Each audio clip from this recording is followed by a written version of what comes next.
Hello, welcome to the Korean Culture Center New York. My name is Taehyun Hwang and I'm the Program Director of Film. 안녕하세요. 뉴욕 한국문화원 영화 프로그램 디렉터 황태현입니다. 반갑습니다.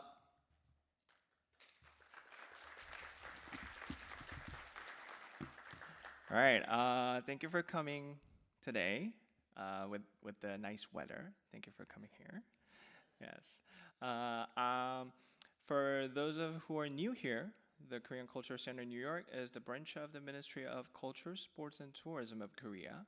And this building is run by 100% Korean government, which is open last February. And then we have a gallery exhibition on the second floor and the public library on the third floor and the kitchen studio and the Korean traditional space on the fourth floor. And as you see it right here, we have theaters. I'm so happy to present this beautiful events with our partner organization, Singapore Unbound. I want to extend my deepest gratitude to our partner, Singapore Literature Festival, especially the founder of the festival, Lee Jong-ko, and the co-director, Lily Pilford. And please welcome the Lee Jong-ko as an introducer. Thank you.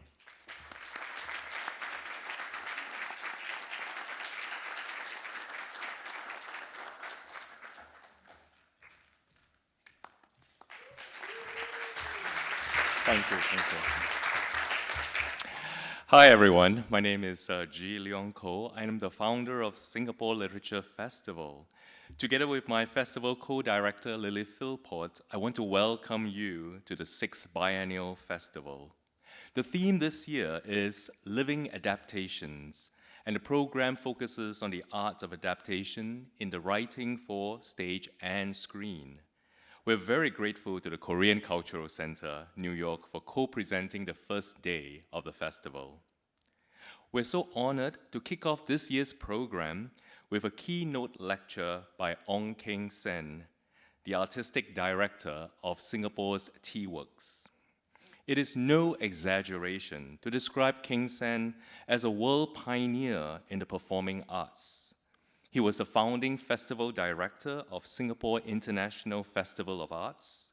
He also initiated the Young Curators Academy in Berlin. During the pandemic, he was the artistic director of the Prince Claus Fund's Digital 25-Hour Festival in Amsterdam to commemorate the 25 years of cultural innovation in the Global South. His own production of Trojan Women, a modern reinterpretation of a Greek classic through the ancient Korean art of storytelling called pansori, played at BAM, Next Wave Festival in 2022, and at the Edinburgh International Festival in 2023 to rave reviews. Today, he will speak on the important and urgent topic, tradition and the contemporary global moment. After his lecture, Keng Sen will engage in a conversation with the moderator, Judy Kim. Judy is the executive director of the Asian Cultural Council, which works to advance international dialogue, understanding, and respect through cultural exchange activities in Asia and the US. In fact, Keng Sen was a former Asian Cultural Council fellow, and we feel fortunate to have the Council's support of this festival. After their conversation, Keng Sen will take questions from the audience. Would you please put your hands together to welcome ONG Keng Sen to the stage.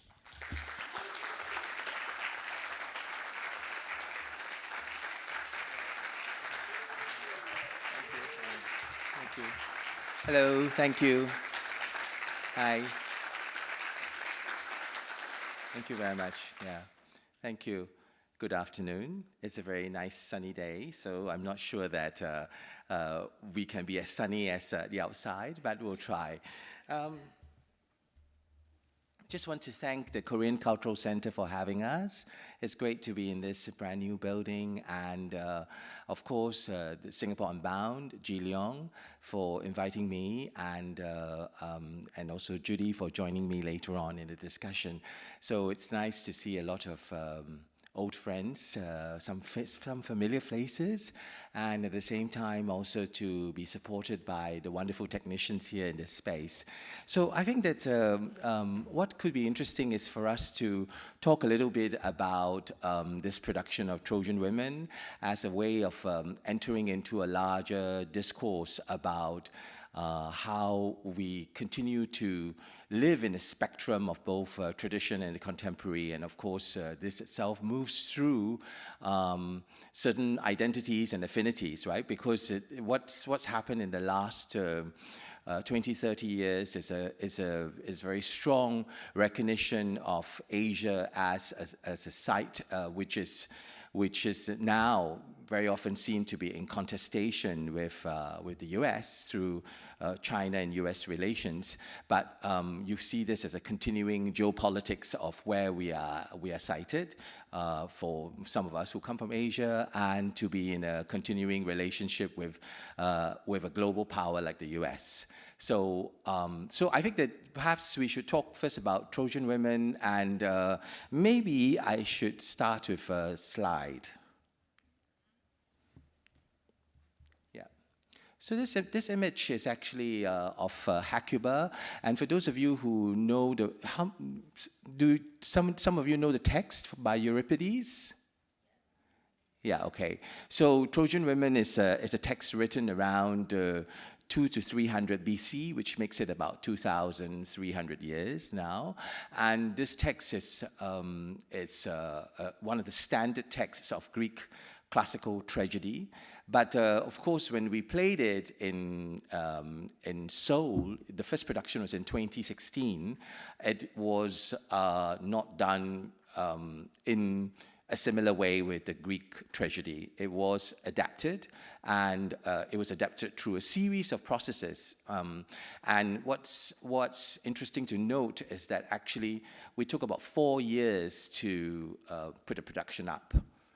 This meant that we started discussing the production in the year 2013, and it was then premiered in 2016. So it shows the kind of tremendous amount of time it takes to make live theater, and of course it also is actually equivalent to as much time as when you make a film. That means that when you actually produce a film, you take about 4 years lead time, and what is interesting about film and live theater is that live theater continues to cost as much as it did when it first premieres, right? So that means that every time we make the production, it will cost $1 million US, because, you know, to bring together a group of people, 50 people usually, to sing, to play musical instruments, to run the whole backstage and design. If you imagine that means that with that, you could probably make 5 chamber films, right? That means 5 or 6 chamber films, because we have been produced and presented. 2016, it was in Seoul. 2017, it went to Singapore. And 2018, it traveled to Europe. It went to London first, and then to Vienna, and then to Amsterdam. So a series of summer festivals. And in 2020, it was intended to go to Paris and to New York, and then finally to return home to Seoul. But the pandemic, as you know, hit. And what happened was that the only production that happened was the production in Seoul. And what was interesting was that we went through the rehearsal process. I was in quarantine to then be able to work after 2 weeks with the cast. And actually, we had still a kind of distancing policy in the venue itself. So it was like a half maximum capacity. And then halfway through the run, we had to close the show because the numbers rose so dramatically again with COVID that we had a choice of returning all the tickets, which was already half the theater, maximum capacity, and returning the tickets, and then actually reselling a quarter of the capacity. So this was, of course, it was too much work by that time, because we had already gone from full house, and we returned all the tickets. It was sold out for 10 days, and we returned all the tickets when we had to open at half house. And now the idea that we had to close again, return all the tickets again, and resell another quarter of the house was just too much. So we closed the show early, and in 2022, it was invited to New York. It was actually a return invitation because it had already been invited for 2020, but due to COVID, so 2 years later we were invited again, and then in 2023 it went to Edinburgh. So so actually it's gone through quite an extensive life cycle, because most shows, I would say, live shows last perhaps 3 to 5 years in a repertoire, but this time with this production is already 8 years, and but every time it's mounted, it would cost $1 million.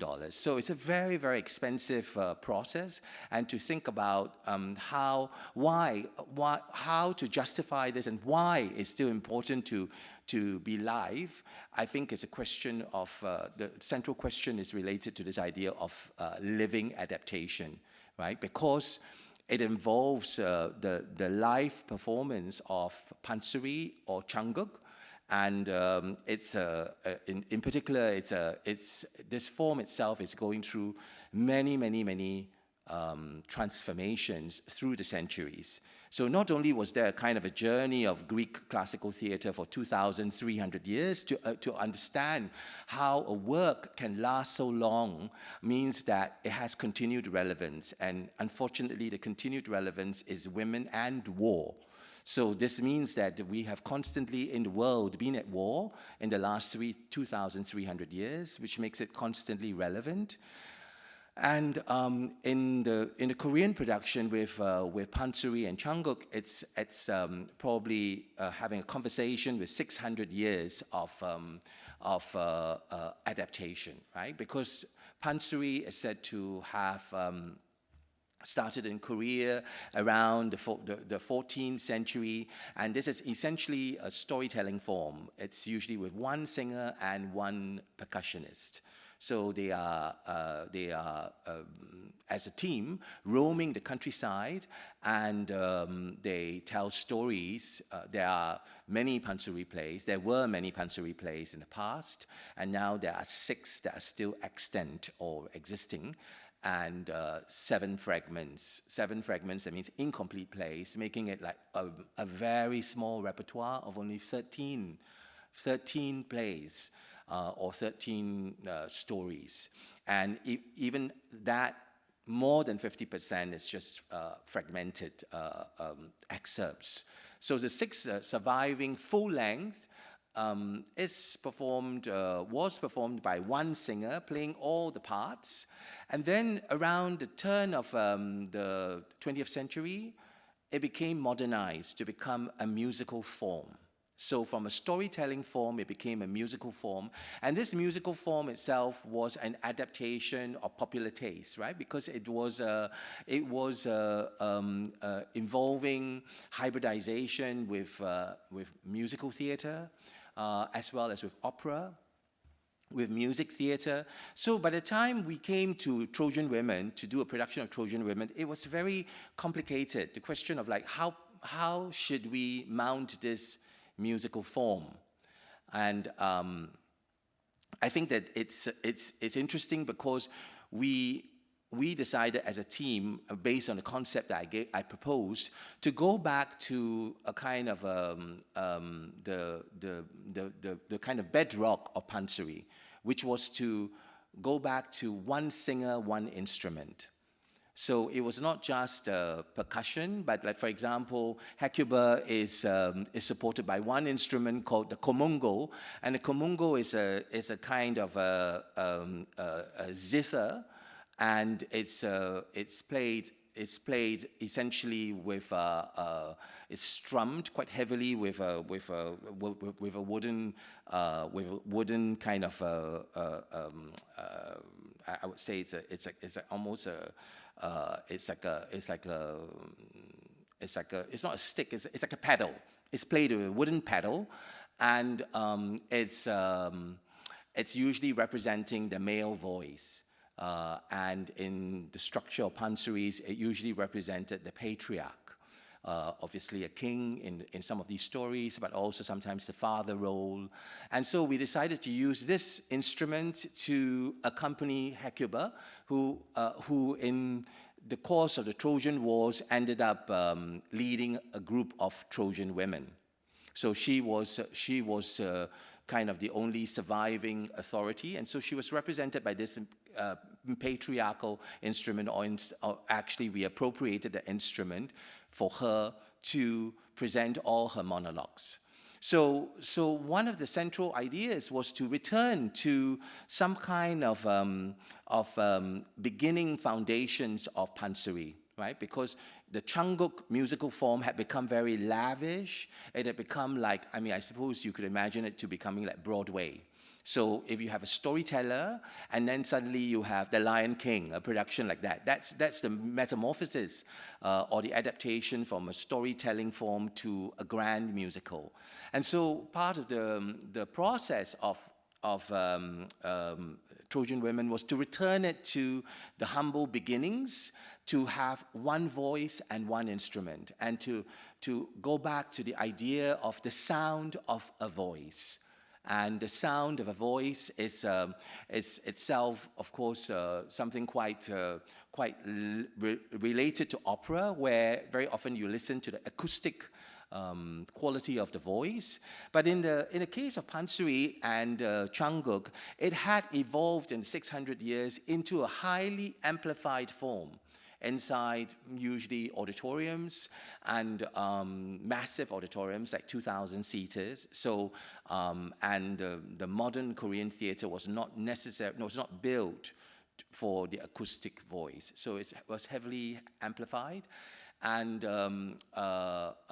so we returned it to one voice, one instrument, and the idea of trying to translate, which is part of the theme of this particular festival, Singapore Unbound, to translate from one traditional culture into modernity, and then in a way we are retranslating it back to its roots again.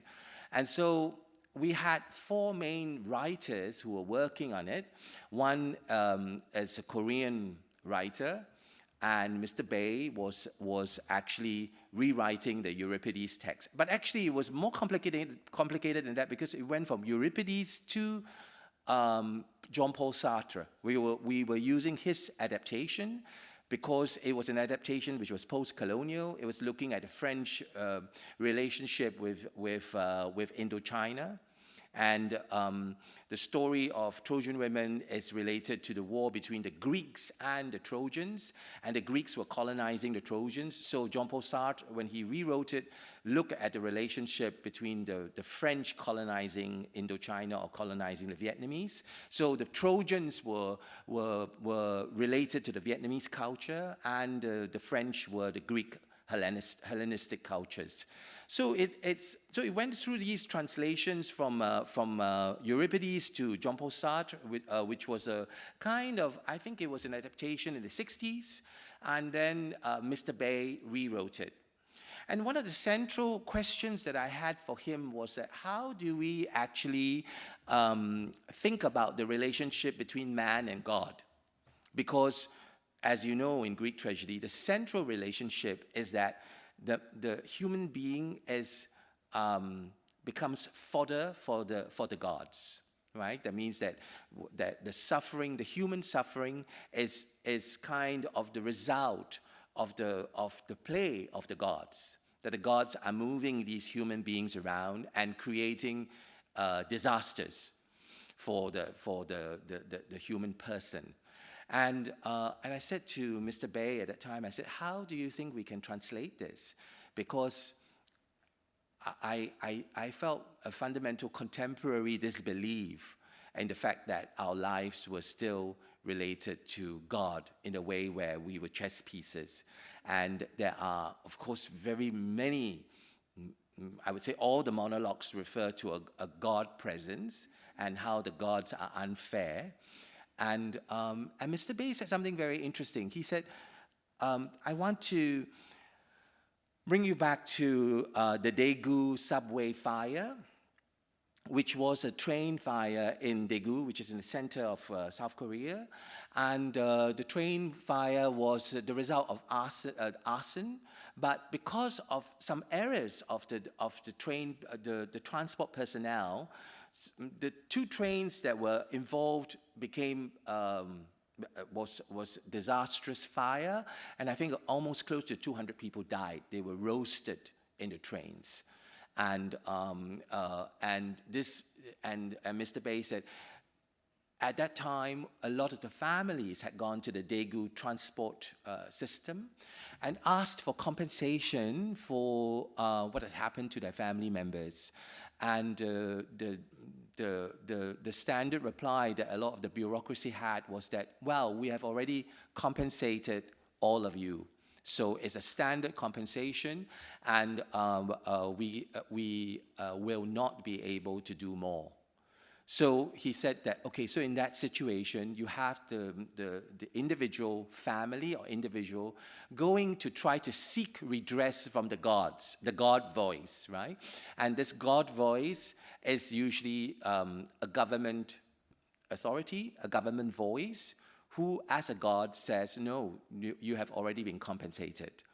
And he says that this is the new gods that we have. The new gods are the governments who decide to continue funding the wars that we are experiencing.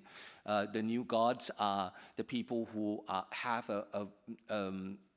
a way to stop the wars, but are not stopping the wars for a variety of different reasons. And in that sense, Mr. Bay's approach was to rethink the gods. And there's a very central scene where Hecuba, in the end, she challenges the gods and she screams at the gods, which is, you know, like, and the opera house in Bam is right to the top of the 2,000 seats. And she screams at the gods and she says that, you know, you want us to be forgotten as Trojans, but we will never be forgotten. We may have lost the war, but we'll be remembered forever. And of course, they are remembered forever. They have been remembered 2,300 years later. And so this idea of human suffering at the hands of gods continues, but it was an adaptation to re-looking at, like, who is really in charge of our lives. Right? That it's no longer Zeus, it's no longer Aphrodite, it's no longer competition between two goddesses, who's the more beautiful goddess, but there is something that's happening that's controlling our lives. And this is a kind of a living adaptation and a constant transformation of looking at the human individual in relation to power, right? And how we have been, as you all are quite aware of, having lived through the whole Black Lives Matter, Me Too, there has been a whole kind of relook at who has the power and how we can appropriate the power and how we can actually question or interrogate this power. So at that time, it was for me quite interesting to think about, okay, how do we translate this to make sense to the Korean audience and to the Korean singers, to these women who were singing it. And I felt that it was actually important not to just think of it as a play, but we had to activate some kind of internal resonance for these performers.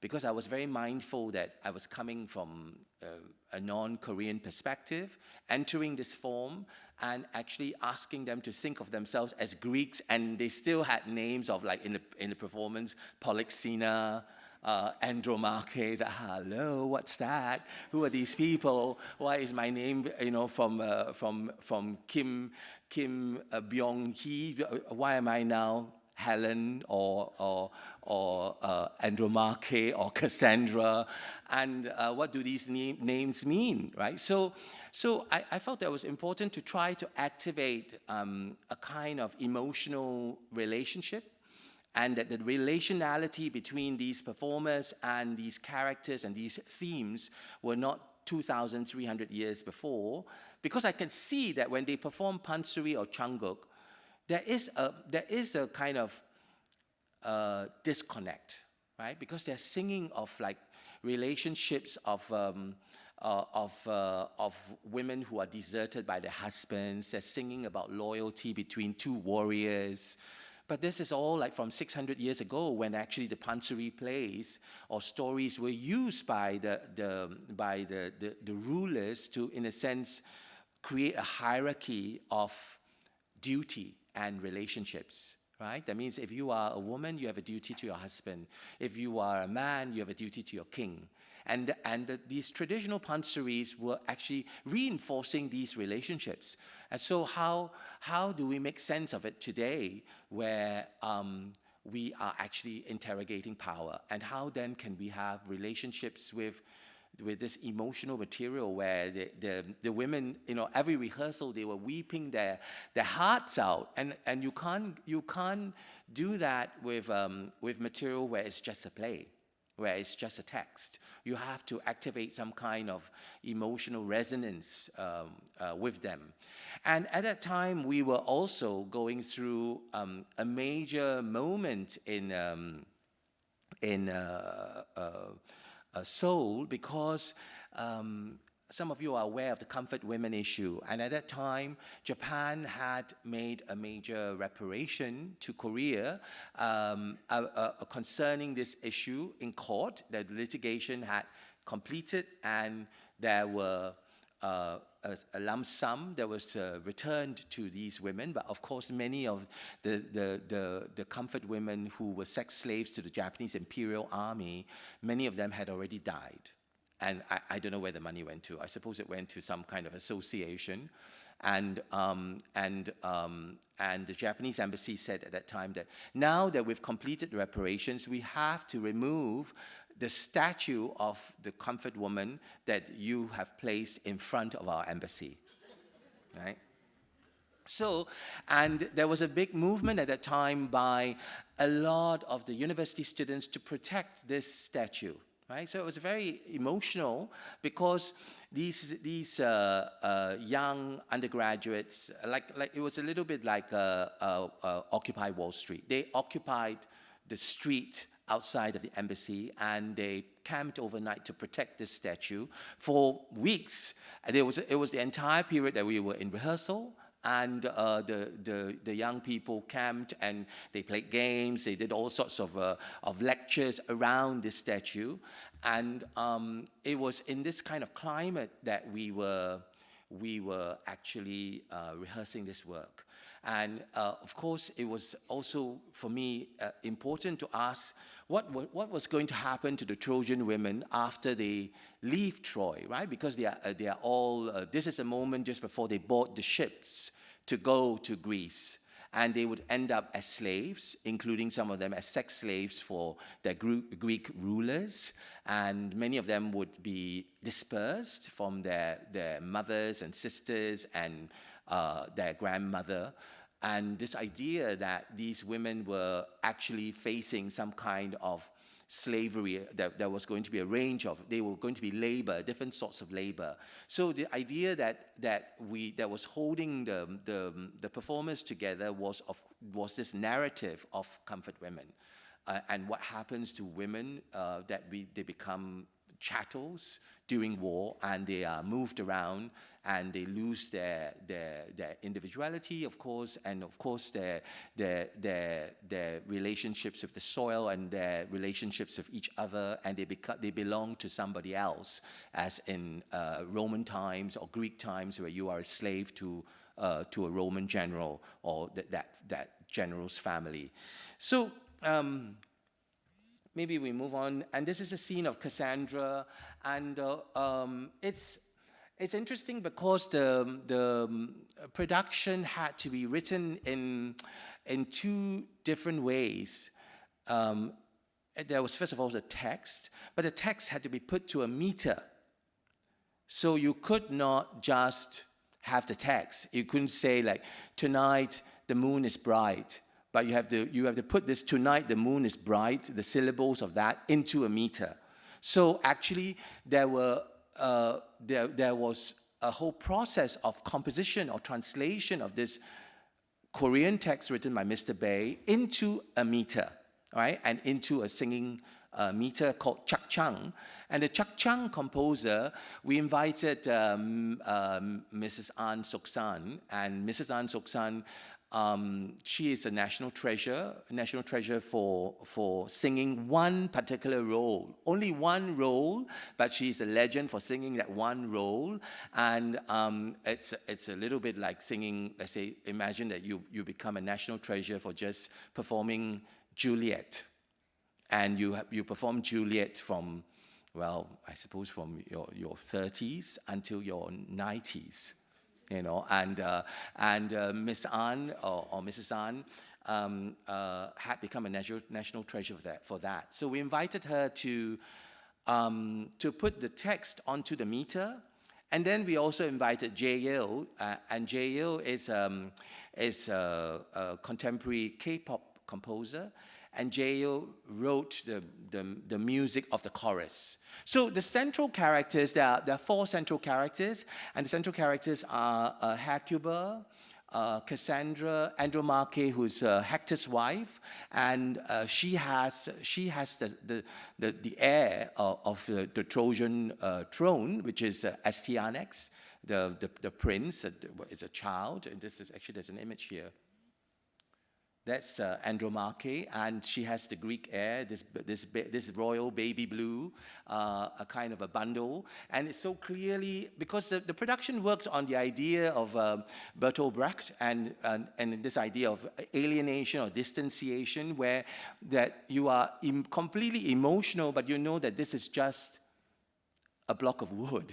But that's supposed to be Astyanax, right? And you are in this constant process of alienation from the fact that it's not real, but yet you are emotionally engaged and extremely connected to the narrative, right? So this sense where we're living through something which is moving us both emotionally and intellectually constantly in the 2 hours, right? You know that this is not a real baby. There's no live child here.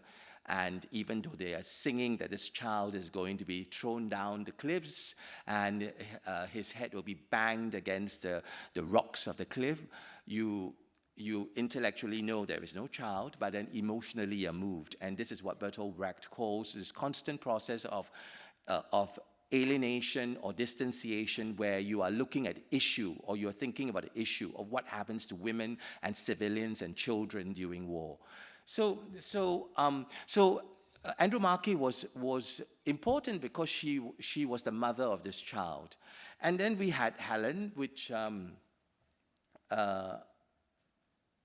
so I usually have no image of Helen, because Helen was performed by a man, and Helen was portrayed as a non-binary hermaphrodite. Could be a hermaphrodite, but definitely living a kind of a non-binary life with Paris.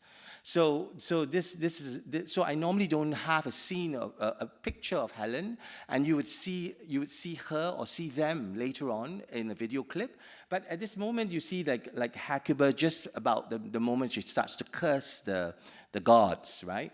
And all the women, in a way, the Trojan women were not these 4 central characters who had huge monologues, and they were all on changgeuk, but it was the chorus. The chorus were the Trojan women, the women who were not queens and who were not royalty. They were ordinary women, and you can see how all their faces are gripped by such intense emotion, and it's a kind of activation I believe in as a director, you know, because usually I make work as an auteur, so I'm not necessarily writing the text myself, but I'm bringing all these artists together and collaborating to form a kind of a physical score, a score where the singing happens, the music happens, the text happens, the movements happens, and the design also happens together.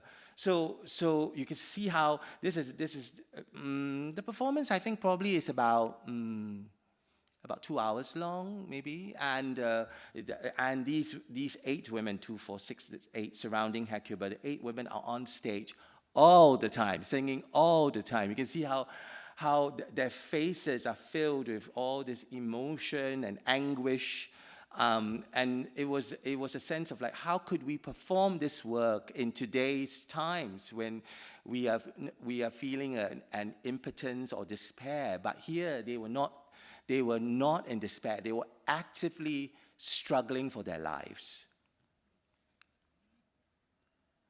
And this is a scene where it's a kind of a scene which is composed by Jae-il, kind of K-pop moment. And it was instructive for me working on this work because I thought K-pop was rhythmic songs with big dance routines, but actually K-pop is all pop. So it involves very emotional music, and Jae-il is a K-pop composer who works with very emotional pop songs, but they're not necessarily songs to be danced, right? So the idea that pop is Joni Mitchell, she's also pop, and it's not just blues. Well, pop includes blues, jazz, rhythm, soul, everything. So K-pop is also this whole range, and so that was very instructive for me working in K-pop and realizing it wasn't about the dance routines. So I'm going to now show you a clip of Helen as they struggle for their lives when, again, their life is being determined by their husband, the husband that they have betrayed and run away into Troy. And now this man, King Menelaus, decides on the life of Helen. And one reason why I decided to cast Helen in this way was that I could not see a blonde, blue-eyed Helen. Right? Because that's usually the case. You see Helen and she's blonde and blue-eyed. And I said, but this makes no sense for me. And unless we bring in a Western opera singer, we cannot have this image of Helen. So Helen, in the end, is a kind of an Asian Helen. And Pansori is such a specific form that we couldn't bring in someone to just train, because they train for years to sing in this way. And so in the end, I cast a male Pansori singer as the non-binary Helen. So let's listen to her or them pleading for their lives.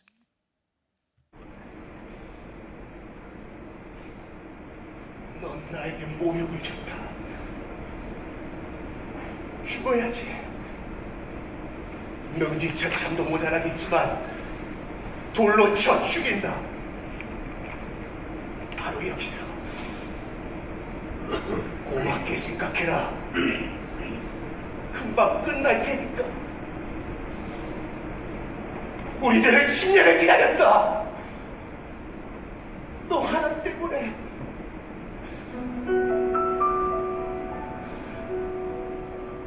아무도 묻은 간에 기부한 나의 운명 하느니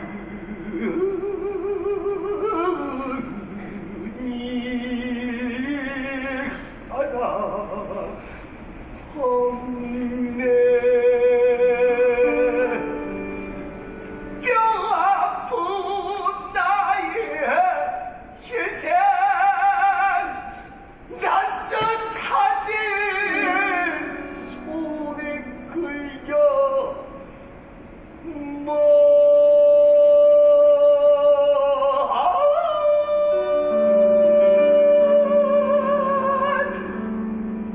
다양에 갇힌 이 몸 긴 밤 눈물 치며 온갖 고통 견딜 적에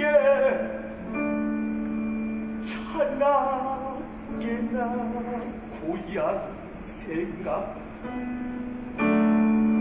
눈 감아도 내 생각 핀 눈물 뿌리면서 정겨를 이루고 그만 희생의 대가는 돌팔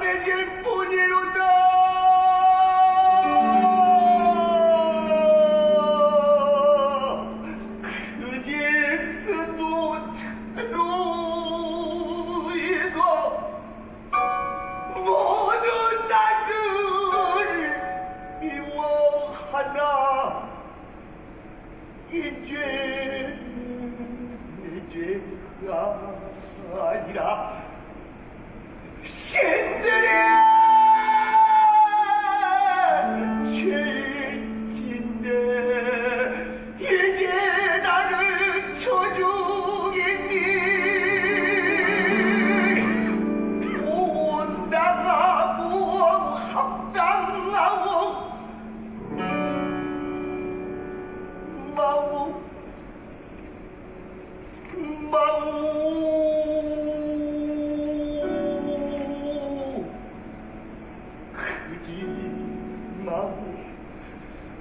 제발 부디 크지 마오 다정하고 그대 곁에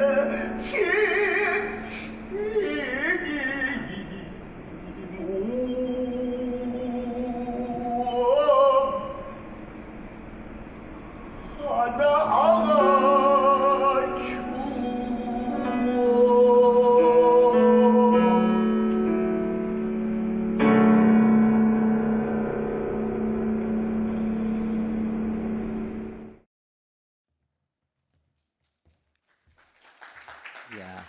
And of course, we can discuss more later about the outsider, right? Helen is the outsider. Helen is a queer individual who survives only at the will of the powers that control their presence. So the sense of why we cast Helen in this way, not only because, of course, as the director, I couldn't see a blonde blue eye fitting in, but a kind of a constant adaptation to who is powerless and who is powerless today. So Junsu is a beautiful performer, and Junsu had never performed as a woman character before. And subsequently after that, Junsu did many more performances, playing Farewell My Concubine, for example, in Korean pansori. But it was because of this first casting of having a kind of a transgender individual or transgender character on stage. Actually, Jae-il, who is the composer of the K-pop, was playing the piano. And being the outsider, also Helen was being accompanied by a Western instrument, the piano, rather than a Korean classical instrument. So at every turn, Helen was presented as the outsider. And I think it was an interesting part because Junsu had to learn how to sing in a very riffing jazz way with the techniques of pansori and the meter of pansori, but that this was constantly slipping into a more jazzy kind of improvisational structure. And that's why Jae was accompanying Junsu directly on the piano, and actually they were working together as a team. And you see the piano being trucked out, a kind of Brechtian moment, breaking the feeling of this very impassioned plea on stage by an individual who lives between borders, who lives between these two ethnic groups or these two peoples, but also between genders and sexualities. Okay, thank you very much.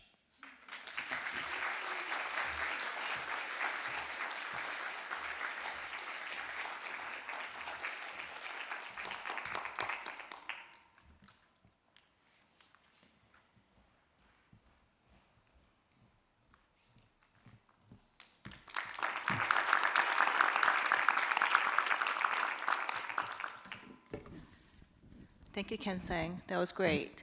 There's so much to ponder and think about. And I really have to, first of all, thank you, G and Singapore Unbound for this opportunity.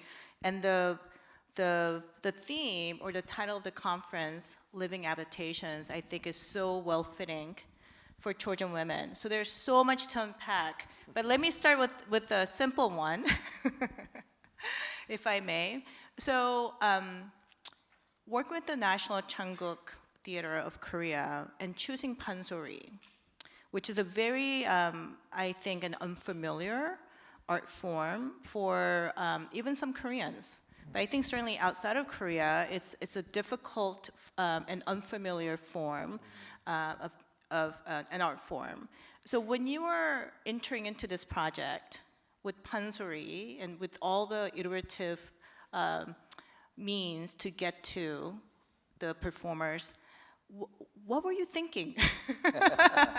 In terms of, did you think about, is this going to be understood? Will it be appreciated? Yeah, were you thinking about the audiences, especially outside of Korea? Yeah, well, of course, in Seoul itself, you know, Seoul, like Tokyo was around the 80s, 1980s, there is already a kind of living process of adapting to tradition. So the Korean entertainment industry was already adapting to all these traditional forms and bringing them into a more pop consciousness.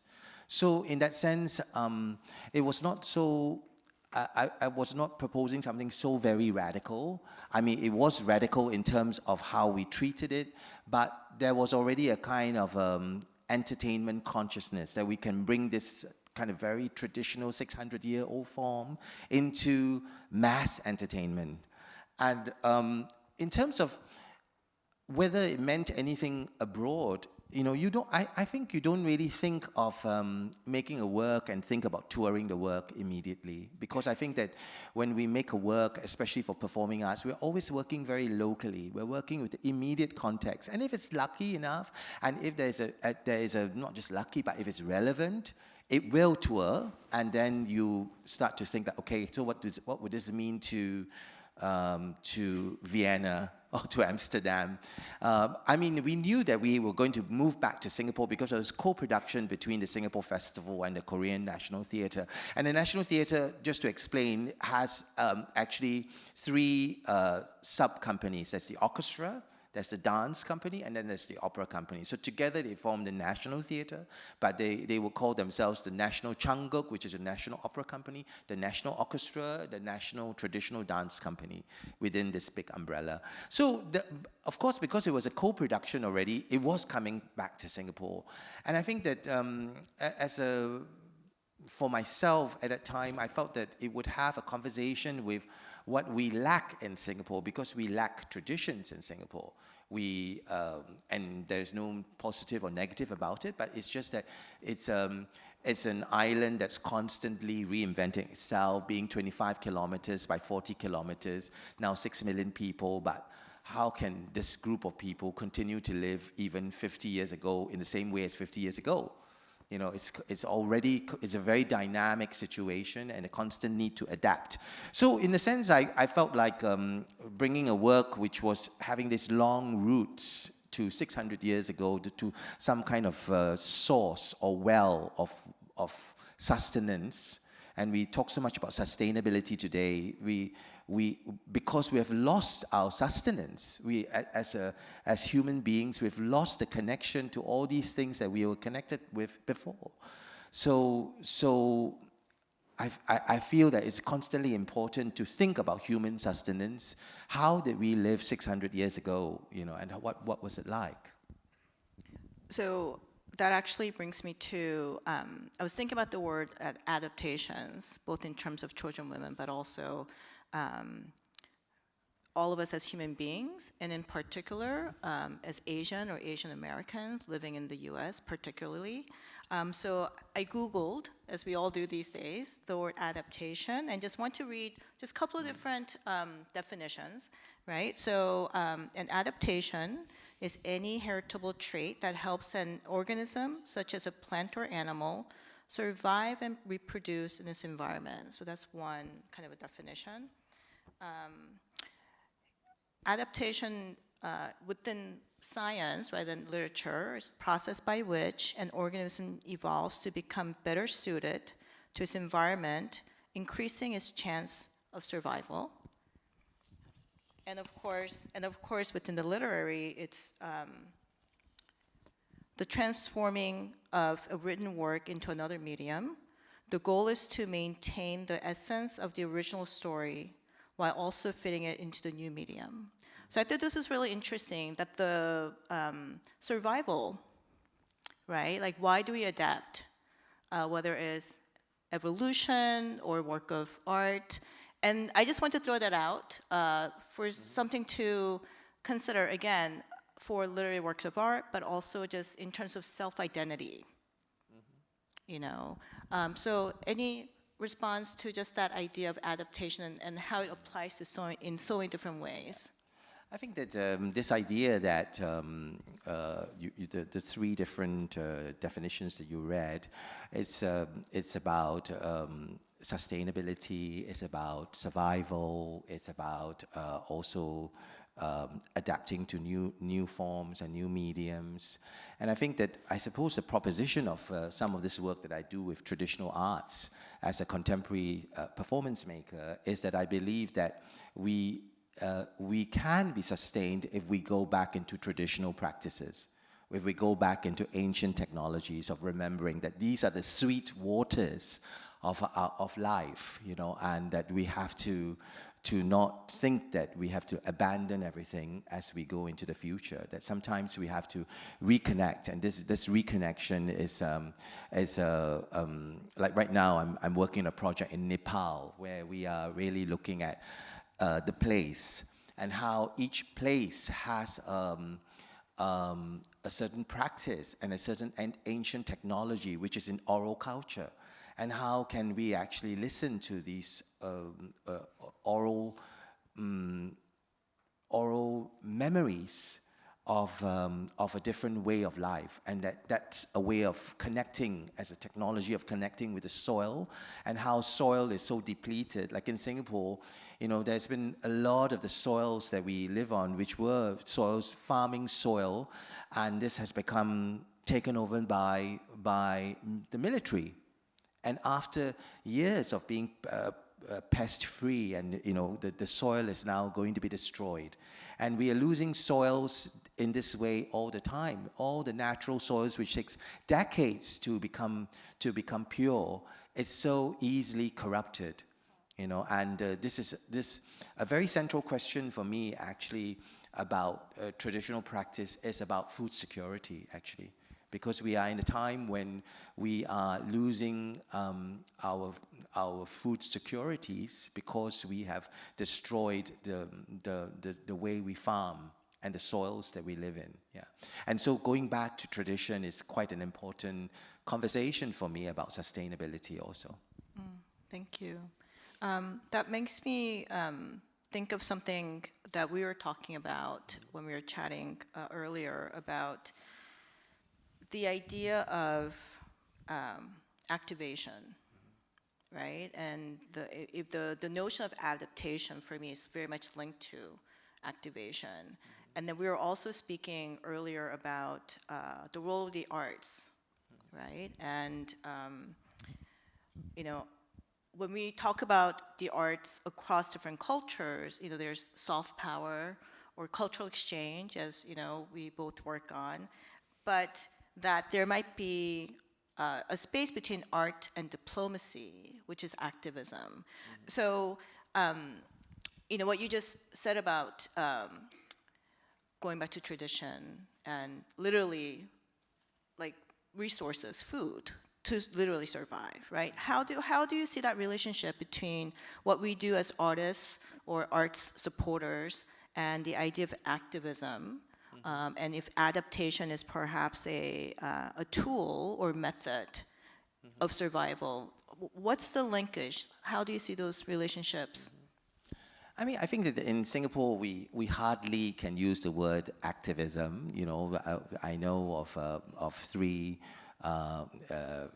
individuals, three women who went out to, they just wore certain T-shirts about Palestine and about Gaza, and they were arrested, and they were, so we can't even protest. In the protest or the activism has to be very couched in terms of activations. So when I use this word activation, it's very much related to this idea of a different way of looking at activism. You know, it's not just a confrontation, but it's to activate something that's inert. You know, like in my decades of, I just turned 60, so in my decades of work, You know, I remember that we did projects where we archived like crazy, you know, that we walk into a room that's maybe a quarter the size of this stage, and it's filled with videotapes, cassette tapes, everything, archived. And as long as these archives are not activated, they are just useless reels that's left, you know, on the shelves. And so this question of activation is a form of reawakening, re-listening, of kind of that is still waters that have to be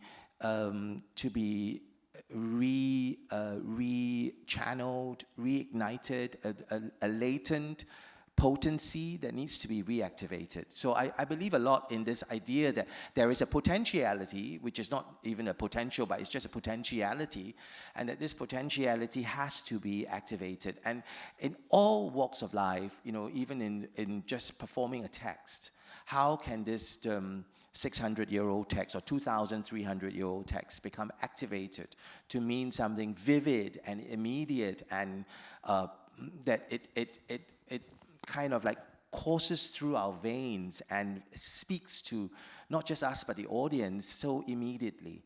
So this idea of activation, and you know, and I think artists have to, that's our, well, that's I can't speak for all artists. For myself, I believe in activating what we have left, to remember, to re-emote, and I see this as somewhere between art and diplomacy, you know, because of course in a lot of this kind of work, like I am an ambassador that enters the National Theatre and says, okay, let's try to make this material, use this material to something else. Let's not just use it in the heritage content, but let's look at it as a Greek tragedy.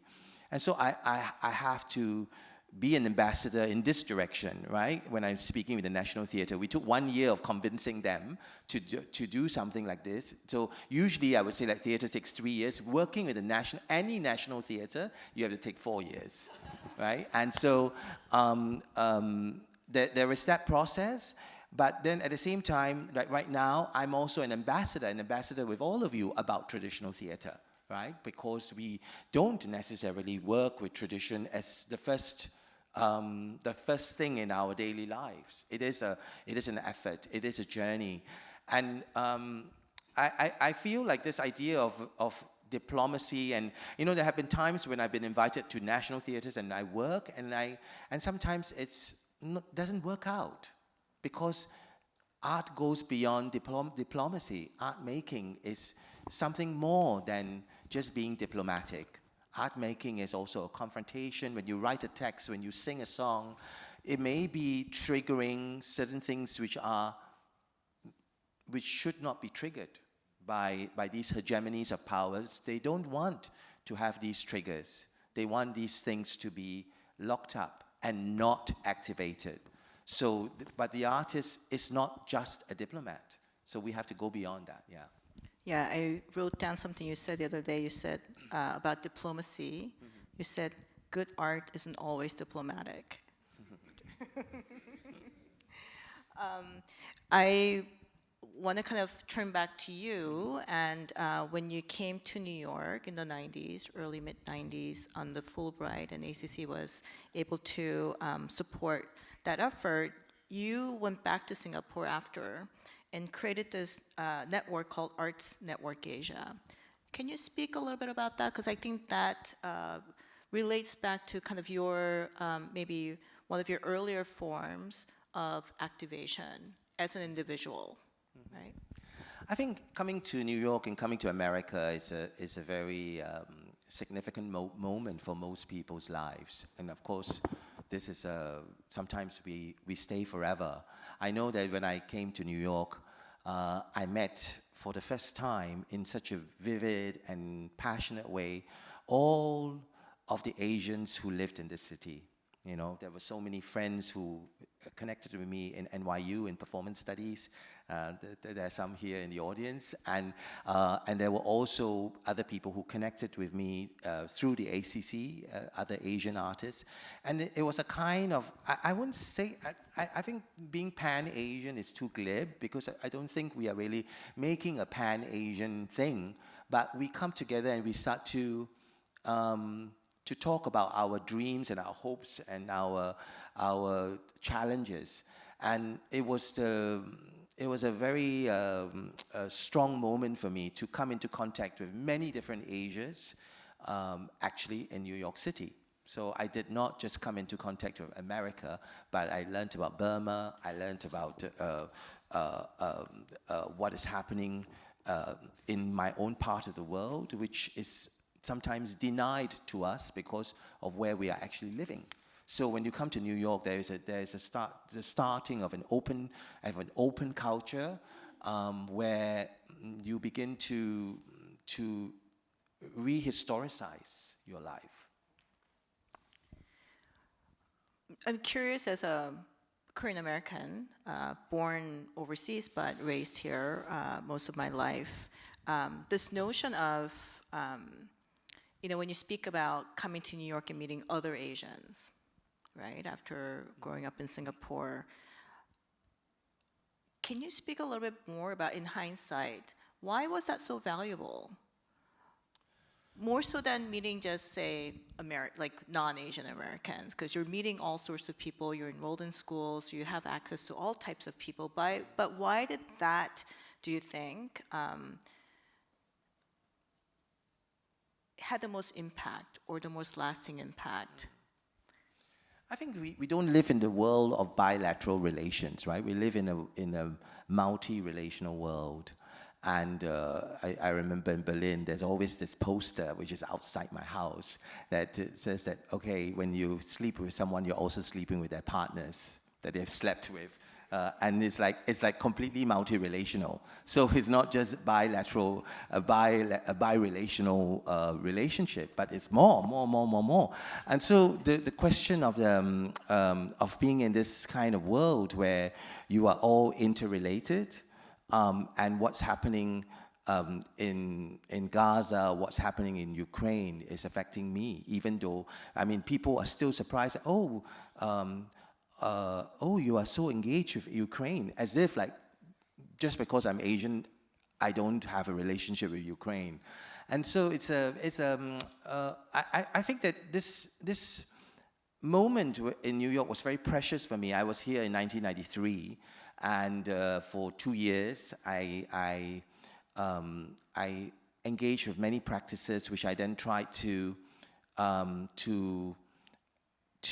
bring back to Singapore and to Southeast Asia, and also then, of course, to extend in that local context into a kind of a very specific organism, right? Because you grow things which you experience elsewhere, you bring it back, and then you have to grow it in a different way. You can't just grow it exactly in the same way as it was here in New York. So when we grew this as a kind of a peer group of looking at how to support Asian conversations, it was a kind of Asia conversation, which happened actually through the philanthropy of the US. You know, there were several foundations that supported us, even though we were not 5013C, but we were supported because there was a belief that that there is a kind of a site that we all came into contact with each other here in New York, and that somehow this was an open moment, a kind of a Camelot moment that we bring back to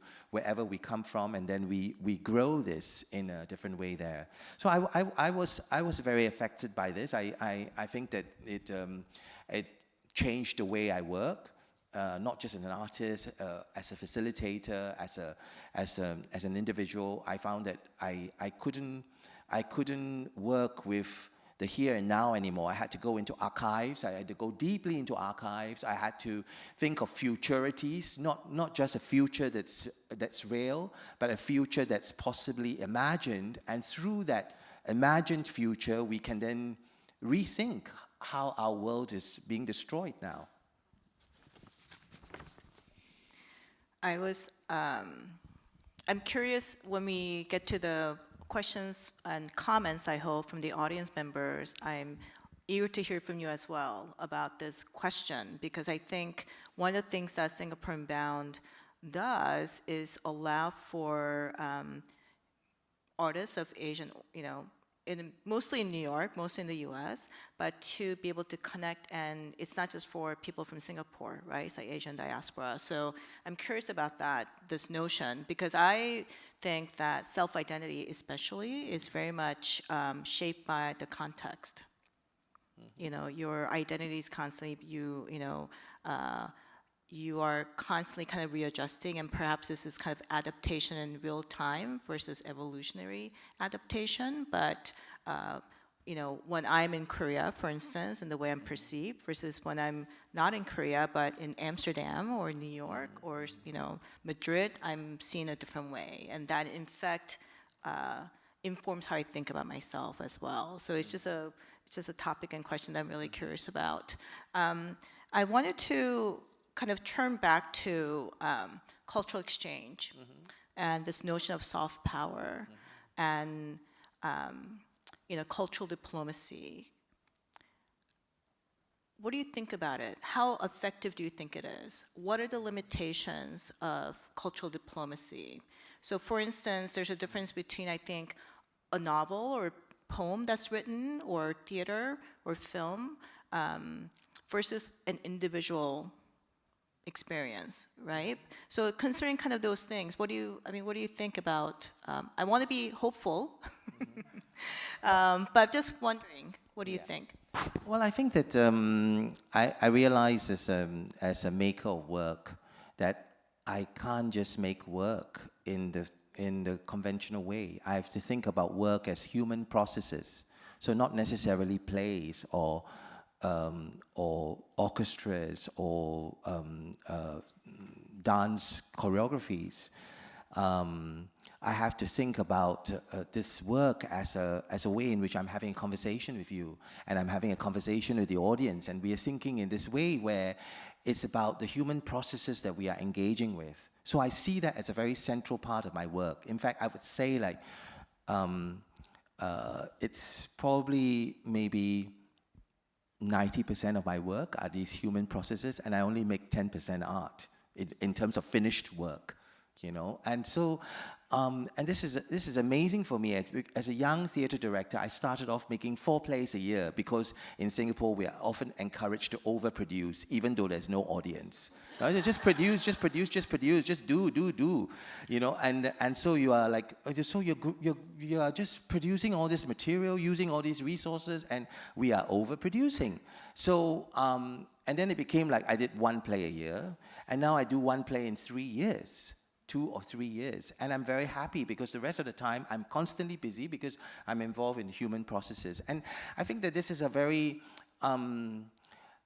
it sometimes has to happen underground. I remember that when we did the Flying Circus project, which is a kind of nomadic university that we make as artists, and at that time in Burma, we started underground. We were working with people who were smuggling in films from Bangkok, and this was a Japanese curator, Keiko Sei, and Keiko Sei was bringing in these films and just having screenings in tea houses. And when the police came, everybody would scatter and they would run off. And that was the big thing, that you had to be in a tea house where you could just run out quickly. So you cannot go, you don't choose a tea house that's like impossible to run out, And so it was amazing, because we started this process of making this artist university underground, and then Aung San Suu Kyi, the lady, entered the parliament, and suddenly after 1.5 years we became above ground. Because, but of course, being a democracy that was created by the military, it was very fragile, and we were constantly still very, very nervous about what that meant.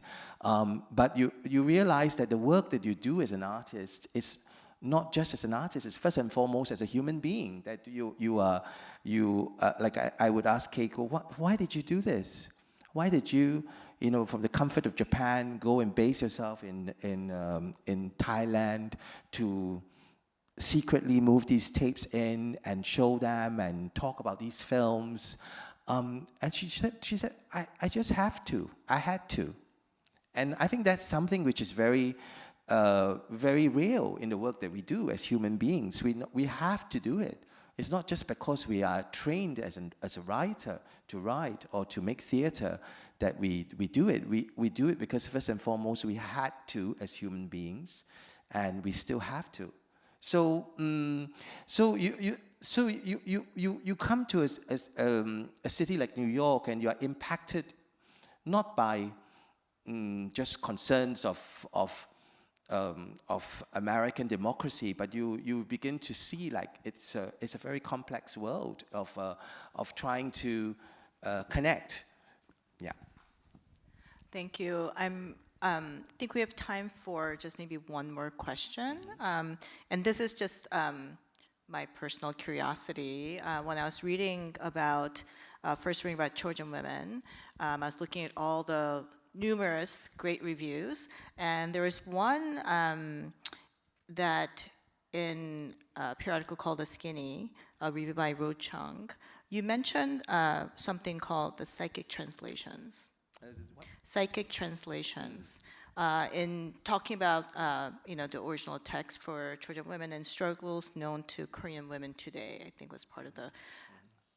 What did you mean by psychic translations? I'm just curious. Okay, this is interesting because psychic translations are translations which go beyond the rational, right? There's some kind of emotional vibrations, and the fact is that I had an assistant who used to work with me, and now I know a lot about soil because she started after doing photography here on a visa O, where she was like a high artist visa in New York. She decided to become a farmer, so she moved from here to Mexico and then back to Thailand and then to Singapore, and now she works a lot in soil. So I know a lot about soil because she was my artistic assistant before, and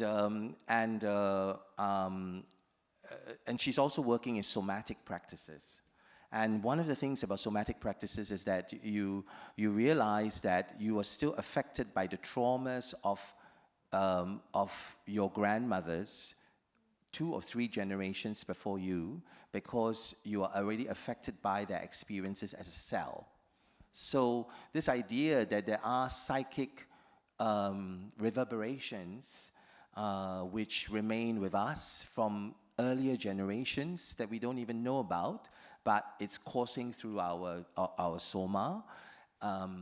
It's something that I deeply believe in, and that's why I chose the play Trojan Women for the National Theatre of Korea, because I felt like there was a psychic memory, a psychic translation, and that was what we had to activate with the narrative of the Comfort Women. That it was something which was deep inside the memories of these women's bodies, and of course, as a man, I have to, in a way, be very, very aware that it is not my body, and I'm also not a Korean man. I'm from somewhere else, and I had to think about these psychic translations, which they were the psychic translators themselves. They were able to move us so the impact. Every rehearsal, we are all weeping. Everybody on the stage management desk, we are all there, designers from America, and design were made by American designers whom I actually worked with as a very young director at the Public Theatre, and I invited them back. A Korean American, Myung Hee Cho, who works in UCLA as a design professor. She had worked with me at the Public, and Scott Zielinski and Austin, who works at the Builders Association. We were all in a way kind of being very aware that there were translations which were non-literal and irrational translations as outsiders working in a material. and how then can we activate these irrational memories and psychic presences. Thank you, Keng Sen. I would love to open it up now to some audience questions or comments. And I think we have some people helping us with mics.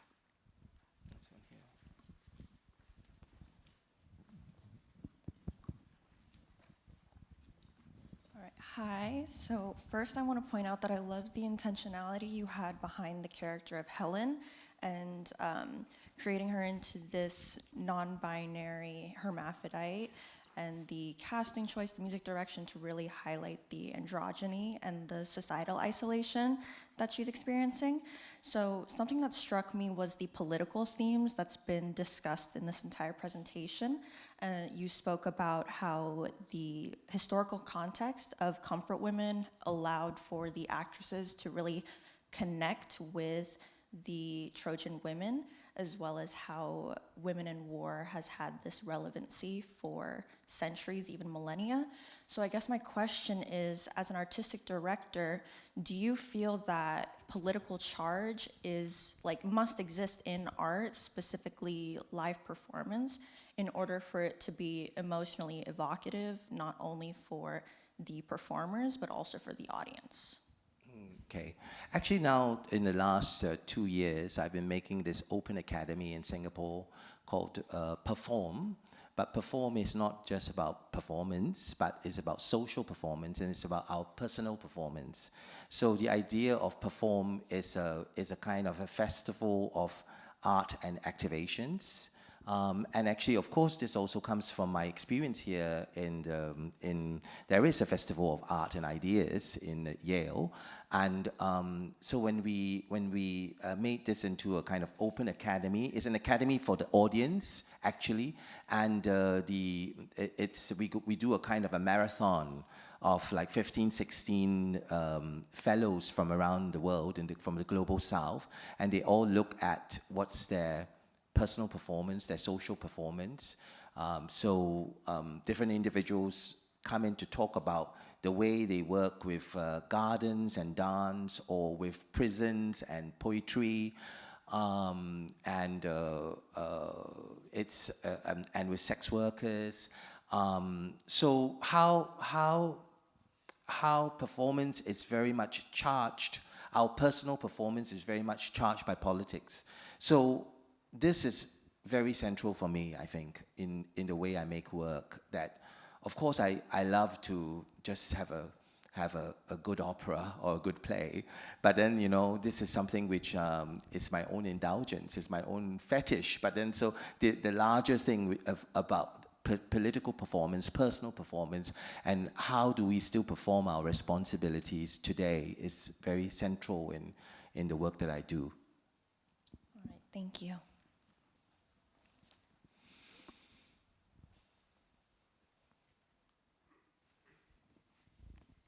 Don't be shy.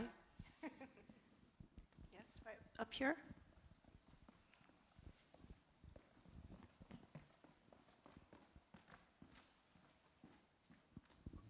Thank you so much for that stunning presentation of ideas about the Trojan women. I'm really curious, what was your first encounter with the story, and how did it affect you when you first encountered it? Actually, I had made as a young director. You know, I trained in law. I went to law school, so I finished law studies in 1989. And at a time, I decided to leave law. And after 10 days, I finished my files. I did my bar, and after 10 days, I closed my file and said, "Okay, that's goodbye to law." And but of course, you know, it continued to be a part of my life because theater and law is so connected, right? And at that time in Singapore, we had no theater school. So in my mind, I said, okay, law is like theater, right? I see all these American films. I see Judgment at Nuremberg, and it's so theatrical and so dramatic. So I said, okay, so I will go to law school. And but of course, law is not theater, and theater is not law.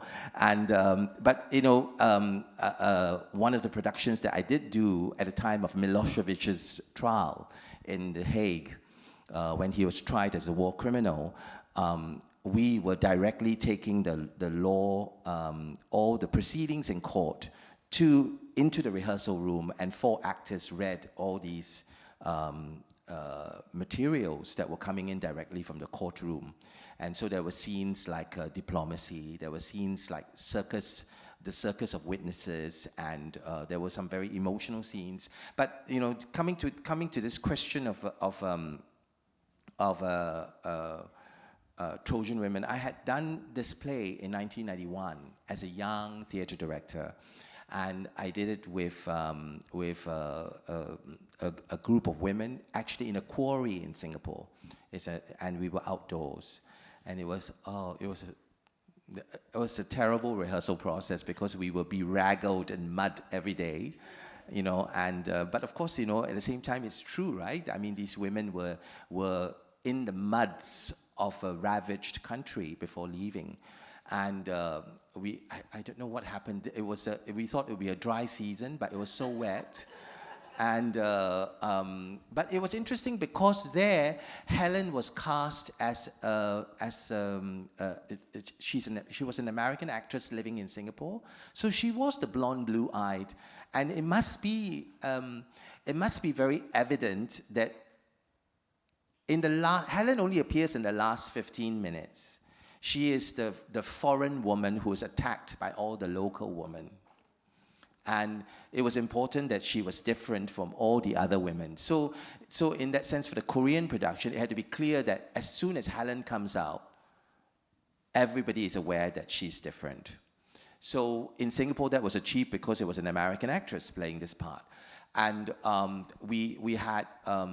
it stayed in my mind and my memory because it was so deep, this idea that we suffer in such extreme ways when we are in a war, because the text that they speak and they sing is so amazingly, it just grips you, you know, even when you're just reading this, like, okay, I'm going to go to bedtime now. And then when you read it, it's like, oh my God, and you can't put it down. These impassioned speeches by individuals as they face the end of the war before they are shipped out. And one memory I have of that production in 1991 and was that we had a dawn performance, and so all of us came to the theater, to the quarry at 4:45 or something. So, and then we settled down, la la la la. And Singapore, dawn happens in 10 minutes. Boom.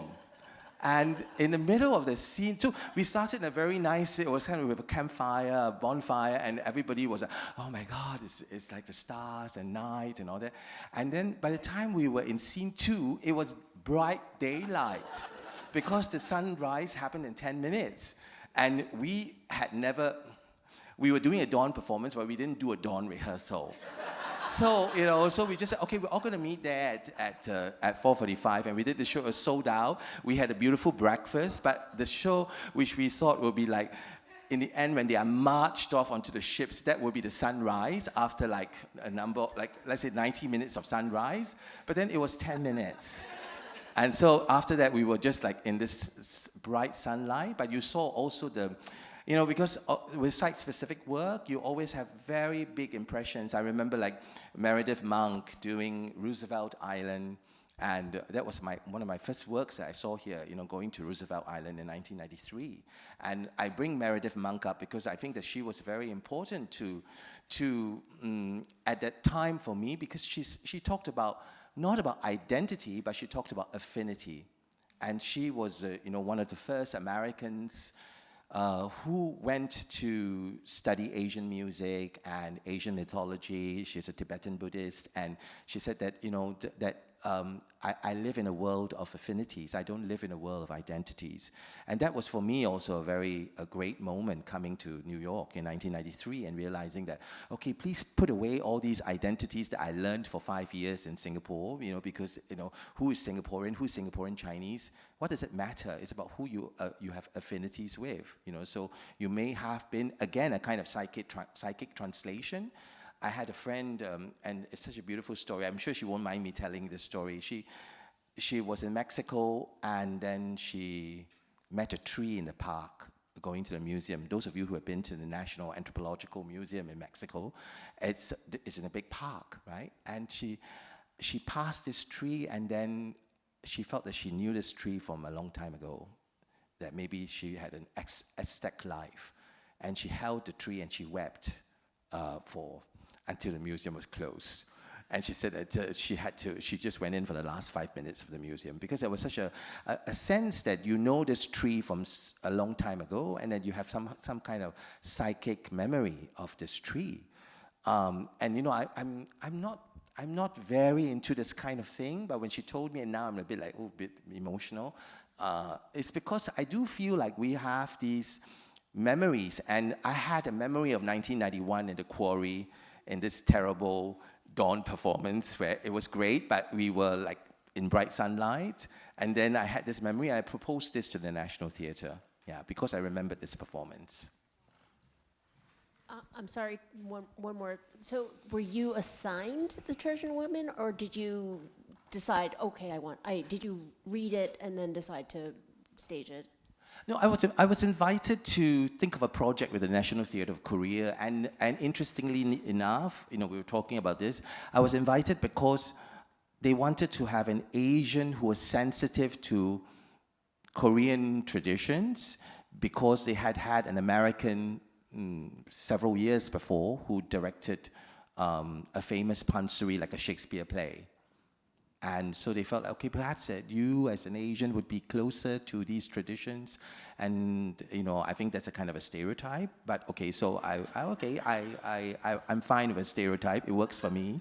And so I went in and I said, okay, let's think about this. And I proposed Trojan Women because I was so, we do as, when we are commissioned, we sometimes enter into contexts where we have to, come up with an idea, right? That means you are commissioned, you have to suggest what's an interesting project that you want to do. And then you of course, you look at certain kind of parameters and certain kind of apexes in that culture, So I suppose if I was doing a play, I would today look at Judgment at Nuremberg, if I was doing a German city theater production. If they would allow me to do something like that, I would suggest doing this now at a time when artists have to sign, when they get a grant in Germany, you have to sign an anti-Semitic clause, and the anti-Semitic clause involves you not making any critique of Israel. Right? This is a very wide definition of anti-Semitism, which Angela Merkel left behind, because she said that we as Germany have a raison d'être with Israel, and we have to support Israel at all costs. So now you have a kind of situation where a lot of artists and I was based in Berlin during the pandemic. A lot of artists are affected very much by the fact that you are anti-Semitic as soon as you criticize Israel. So. Thank you. I'm just one more. I meant in 1991. Were you asked to direct the Trojan Women, or was that your proposal? I chose that work myself. Yeah. Thank you. Anyone else? Comments or questions back there? I really liked what you said about imagining a future that we want to be in, and then regressively working back in history to readapt kind of like all our colonial histories to be something malleable or adaptable.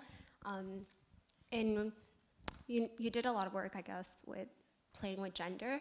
I wanted to ask if you played with culture at all, because oftentimes I think when we look at classics, we look at the perspective of the white gaze on everyone else or the other.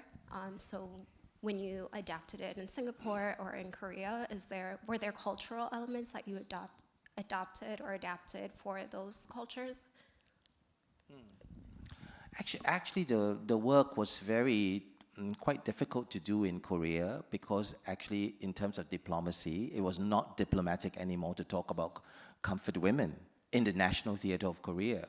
So, you know, very often it was very sensitively dealt with, and that's culture with a capital C, right? Because you are dealing with, you know, geopolitics, but also at the same time, of course, you know, with relations, with decoloniality. I think that we can't, as an artist, we can't be unaffected by decoloniality today, you know, because we have lived in it, we have been victims of it, we have perpetuated all these colonial relationships ourselves, not just as social systems, but also as individuals, perhaps. And so this question of decolonizing our practice, there are many ways in which you can look at it. One is decoloniality, the other is care and repair. I'm more interested in care and repair because I think that wellness involves care, but it also involves repair because we can't just be caring, we have to repair certain things that have happened. Even though we were not there, we are psychically affected by that. You know, maybe our grandparents did something, I don't know, maybe, you know, it's very, or ancestors from a long time ago with grandparents are still fairly, you know, vivid. I think that care and repair is something that I feel like as an artist you cannot avoid. That's a central part of our work, I think. You know, and I think that I don't make art. I'm involved in these processes of care and repair.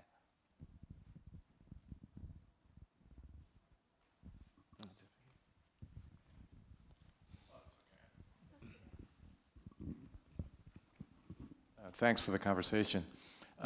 Diplomacy, tradition, culture, art, and all of that involves that the forces that helped you create the Trojan Women, and that leads to inevitable conflict, right? Whether within yourself or with your partners. Are there any choices that you made that you would reconsider today?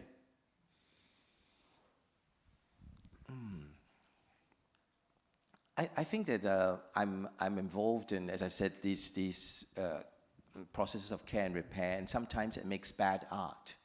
Yes. You know, and so, but then I continue to do it this way because I don't believe that my mandate is to make good art all the time. I think I sometimes make good art, but I'm more involved in a discursive relationship with people, and this relationship that we see how you know, even in the question that you propose is already so complex. It's all interrelated, and I think that I believe that aesthetics is just a part of my practice, and so very often I know directly that this is not going to be emotional. And you know, when you go to the opera, people want emotion. They want to be swept away by the aria. And I know that I remember that one of my reviews in New York Times in a production at Lincoln Center was that the production was, it was funny. So it's just that Ong's production reads like a dissertation on stage. And it's like, okay, so all right, that's good, right? There's a dissertation, it's a PhD dissertation before I did my PhD studies. But because I felt like I had to do it that way, even though it's maybe they wanted a more emotional reading of it. But then, okay, emotional reading, maybe go to a film house. You know, so there are many choices that we are faced with. And I think that sometimes you have to do the choice which is urgent for you at that point. And so sometimes it's not an aesthetic choice, but it's a dissertational choice. Yeah. Can I ask a follow-up question to that? How do you define good work? Is it, so, you know, the New York Times review said it was like a dissertation, but was that work for you personally, was it a good work? But how do you define that? I think that there is a, when I say that good art, I'm using a kind of a standard, right? That how the average audience will think about art. But for myself, I suppose good art is necessary art. Good work is necessary work. So actually, and that's why I stopped making so many works, because maybe they were not necessary. It was not necessary for me to produce 4 works every year, like a machine. But maybe it was something that I would do only once in 3 years. And I believe that it takes that amount of time, and sometimes it's still off the mark, because good intentions also don't always make good art. So there's so many different ways of looking at it. So, you know, so I suppose that maybe I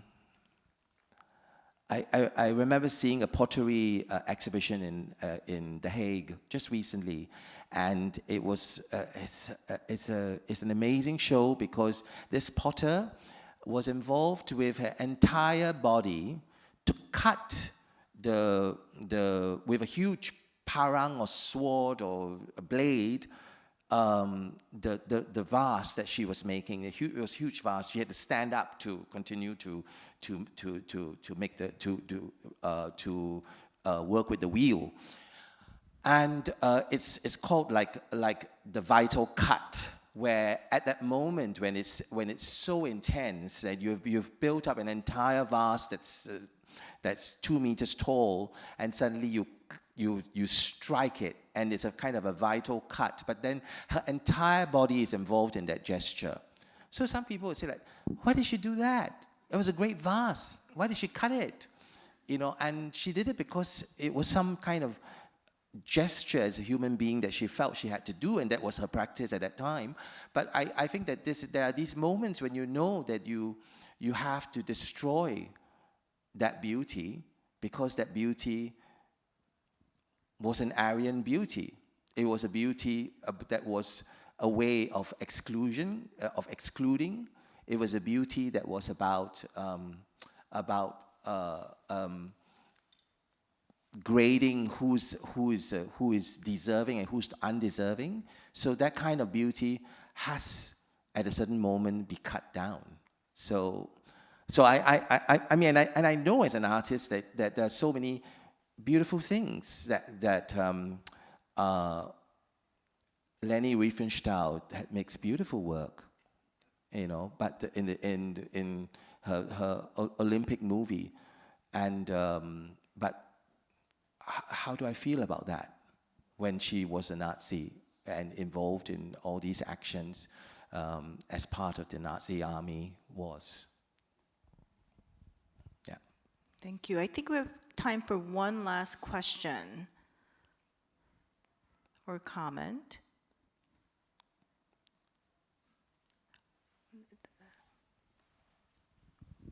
I think you said that you are approaching a new decade.